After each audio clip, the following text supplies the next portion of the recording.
আসসালামু আলাইকুম। আপনি নিজেও তো একজন ইনভেস্টর, অনেকগুলা বিজনেস করতেছেন মদিনাতে। আমাদের জন্য দোয়া করবেন ইনশাআল্লাহ।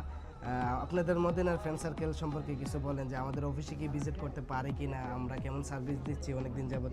কিছুদিন আগেও আপনাকে সার্ভিস দিয়েছে আমাদের অফিস থেকে, রিয়াদ অফিস থেকে কেমন সার্ভিস পাইছেন বা কেমন আশা করতেছেন মদিনা অফিস থেকে, এটাতে একটু বললে ভালো হয়।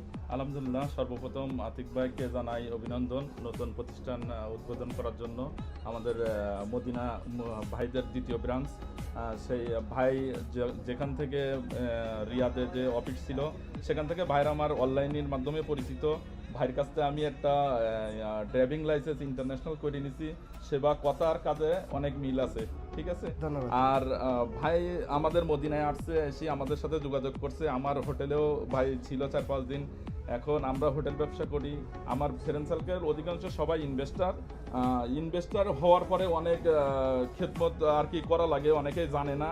এই সেবাগুলো আমি আতিক ভাইয়ের কাছ থেকে নিতে বলবো। আর সাথে সাথে ভাইকে জানাই আন্তরিক শুভেচ্ছা। এখন ভাইয়ের এখানে আপনারা কেউ কাজ করেন না করেন, এটা একটি বিশ্বস্ত প্রতিষ্ঠান। এখানে এসে আপনারা একটু ঘুরে যাবেন। আর আমরা তো মদিনায় দীর্ঘদিন যাবৎ ব্যবসা করি, আমরা পরিচিত মুখ। আমাদের রবিন আছে, আমাদের আরও ভাই ব্রাদার আছে। আমরা এখানে আসছি ভাইয়ের অফিস উদ্বোধন করতে। আপনারা এসে একটু ঘুরে যাবেন। আমার অনেক ফ্রেন্ড সার্কেল আসতে পারি না, এই যে হজের বুকিং চলতেছে। আমাদের মদিনা বিএমপির সদস্য সচিব আব্দুল মান্নান ভাই, আমাদের এই কোম্পানির চেয়ারম্যান লিটন ভাই, আমিন ভাই, অনেকেই আসতে পারি নাই, ওনাদের দাওয়াত ছিল। ইনশাল্লাহ পরবর্তীতে অফিসে এসে ভিজিট করে যাব। ভাইয়ের জন্য শুভকামনা রইল।